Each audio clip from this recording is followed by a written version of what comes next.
ವಿಷಯ ವಿಶ್ಲೇಷಣೆಯು ಇದರಲ್ಲಿ ಅಡಗಿದೆ. ಆಚಾರ್ಯ ಪುಣ್ಯ ಸಾಗರ ಮುನಿಗಳ ವ್ಯಾಖ್ಯಾನದಿ ಧಾರೆಯಾಗಿ ಬರುತ್ತಲಿವುದು ದ್ರವ್ಯ ಸಂಗ್ರಹ. ಮೂಲ ಮಂತ್ರದಿ ಪರಮೇಟಿಗಳೈವರ ಧ್ಯಾನ. ಮೂಲ ಮಂತ್ರದಿ ಪರಮೇಟಿಗಳೈವರ ಧ್ಯಾನ. ಸ್ವರೂಪ ತೋರ್ಪ ದ್ರವ್ಯ ಸಂಗ್ರಹವು. ದ್ರವ್ಯ ಸಂಗ್ರಹ ಇದು ದ್ರವ್ಯ ಸಂಗ್ರಹವು.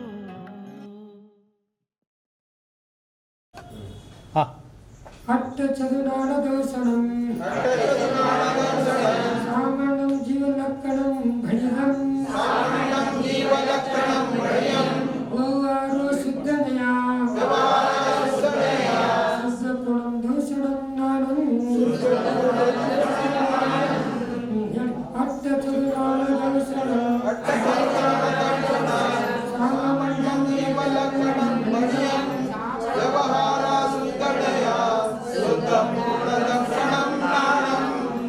ಇಲ್ಲಿ ಯವಾಮೇದಿಂದ ಅಟ್ಟನಾಣ 8 ಪ್ರಕಾರ ಜ್ಞಾನ, ಚತುರ್ದರ್ಶನಂ 4 ಪ್ರಕಾರ ದರ್ಶನ, ಸಾಮಾನ್ಯಂ ಸಾಮಾನ್ಯದಿಂದ, ಜೀವಲಕ್ಷಣಂ ಜೀವದ ಲಕ್ಷಣವೆಂದು, ಬಡಿದಂ ಇರಲಾಗಿದೆ, ಗುಣಂ ಮತ್ತು ಶುದ್ಧನೆಯ ಶುದ್ಧ ನಿಶ್ಚಯದಿಂದ, ಶುದ್ಧಂ ಶುದ್ಧ, ದರ್ಶನ ನಾಣಂ ದರ್ಶನ ಮತ್ತು ಜ್ಞಾನ ಇವುಗಳನ್ನು, ಜೀವಲಕ್ಷಣಂ ಬಡಿದಂ ಜೀವದ ಲಕ್ಷಣವೆಂದು ಹೇಳಲಾಗಿದೆ.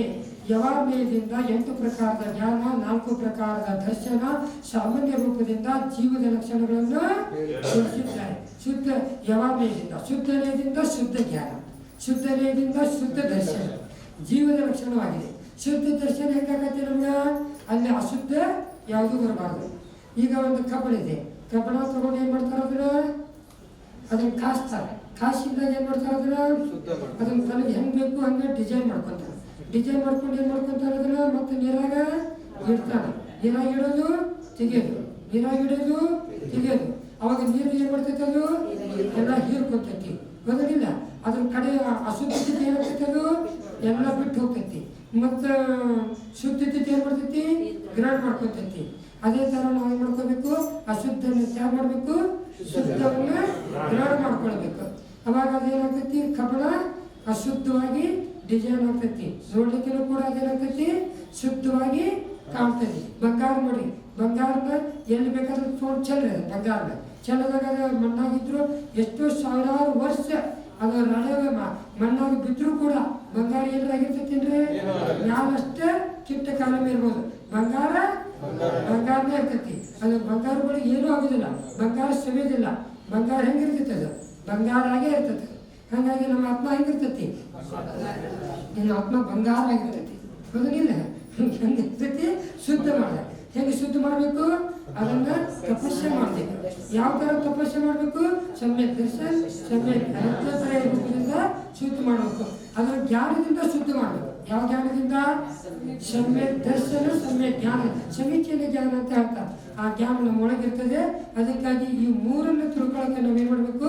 ನಿಶ್ಚಯನಯ ಮತ್ತು ಅನೇಕ ಧರ್ಮ ಸ್ವರೂಪ ಇರ್ತದೆ ಅಂತ ತಿಳ್ಕೊಂಡು ಅದನ್ನು ತಿಳ್ಕೊಳ್ಬೇಕು. ಆಯ್ತಲ್ಲ?